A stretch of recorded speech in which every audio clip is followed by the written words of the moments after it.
ಸೂಕ್ತ ನ್ಯೂಸ್ಗೆ ಸ್ವಾಗತ. ನಾನು ರಮೇಶ್ ಶ್ರೀನಿವಾಸ್.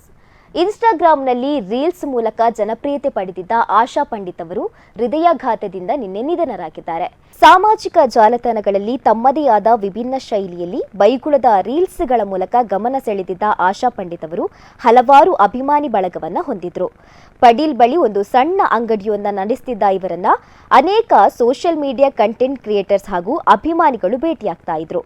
ನಿನ್ನೆ ರಾತ್ರಿ ಇವರಿಗೆ ಅನಾರೋಗ್ಯ ಸಮಸ್ಯೆ ಕಾಣಿಸಿಕೊಂಡಿದ್ದು ಆಸ್ಪತ್ರೆಗೆ ಸಾಗಿಸುವಷ್ಟರಲ್ಲಿ ಅವರು ಕೊನೆಯುಸಿರೆಳೆದಿದ್ದಾರೆ ಎಂದು ತಿಳಿದು ಬಂದಿದೆ. ಆಶಾ ಪಂಡಿತ್ ಅವರ ಅಕಾಲಿಕ ಸಾವಿಗೆ ಹಲವಾರು ಮಂದಿ ಶಾಕ್ ಆಗಿದ್ದು ಅಭಿಮಾನಿಗಳು ಕಂಬನಿ ಮಿಡಿದಿದ್ದಾರೆ.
ಒಂದು ಹೆಜ್ಜೆಯಿಂದ ಬದಲಾವಣೆ ಆರಂಭ.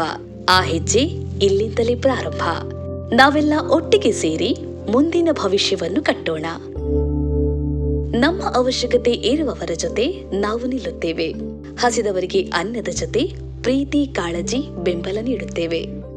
ಅಗತ್ಯ ಇದ್ದವರ ಬಳಿ ಹೋಗಿ ಶಿಕ್ಷಣ ನೀಡಿ ಅವರ ಬದುಕನ್ನ ಹಸನಾಗಿಸಿ ಕನಸು ನನಸಾಗಿಸುವ ಭರವಸೆ ನೀಡುತ್ತೇವೆ.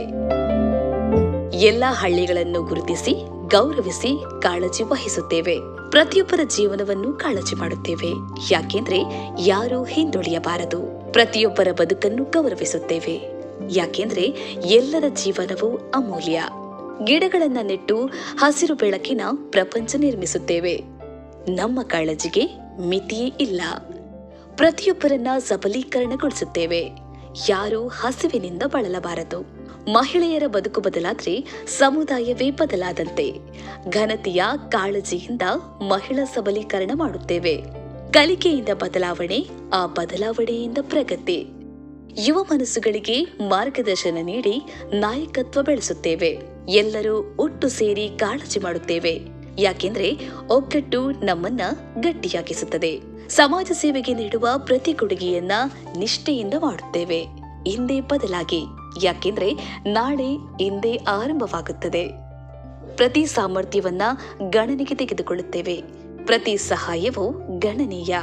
ಪ್ರತಿ ಸಹಾಯವೂ ಬದಲಾವಣೆ ತರುತ್ತದೆ. ಶಿಕ್ಷಣ ಸಬಲೀಕರಣಕ್ಕೆ ದಾನಿಗಳಾಗಿ. ಲೋಬೋ ಫೌಂಡೇಶನ್. ಬೆಳವಣಿಗೆ ಹಾಗೂ ಬದಲಾವಣೆಗೆ ಜೊತೆಗಿರೋಣ.